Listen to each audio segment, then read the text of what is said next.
올해 그 미국 대선도 있잖아요, 실장님. 사실 이제 미국 대선 결과에 따라서 이 한국 반도체 산업에 미친 영향 또 어떻게 될지 좀 궁금한데, 이 도널드 트럼프 전 대통령이 좀 이제 기세를 올리고 있는데, 만약에 당선이 된다면 우리나라 반도체 산업이 좀 어려움을 겪을 수도 있다라는 전망이 일각에서 나오는 것 같아요. 그 이유가 뭡니까?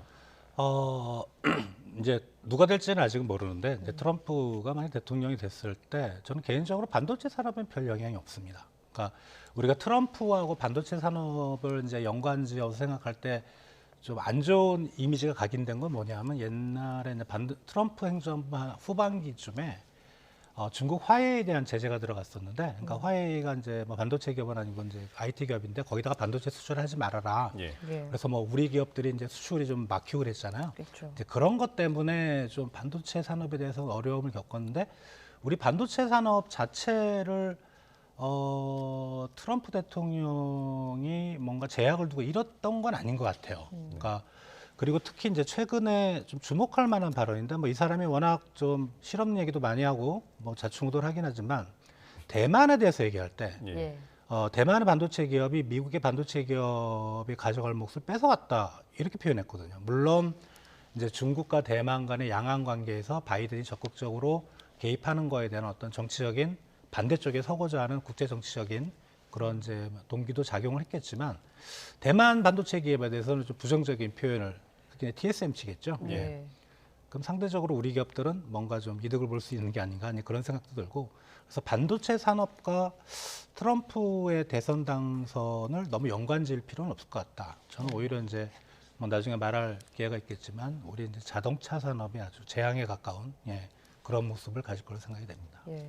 그 이제 대선도 있고 또 미중 분쟁에 대해서도 좀 짚어보면, 미중 분쟁이 어쨌든 격화할수록 중국 내 이 한국 반도체 기업에는 피해가 또 발생할 수 있지 않습니까?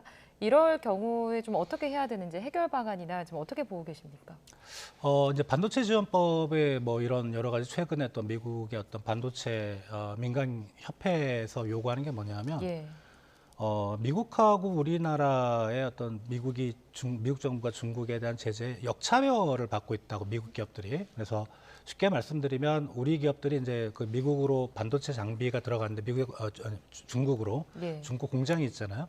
그런 거는 미국이 그냥 애지간하면 연장을 해주거든요. 그것조차도 막아라. 이런 이제 어떤 미국 그 반도체 협회의 요구라면, 걔네들은 뭐냐면 이제 그 바이든한테 요구를 하는 거죠. 예. 이게 선거철이니까. 예. 어떻게 보면 그게 이제 미국이 가져갈 몫을 한국 기업들이 가져갈 수 있는 거거든요.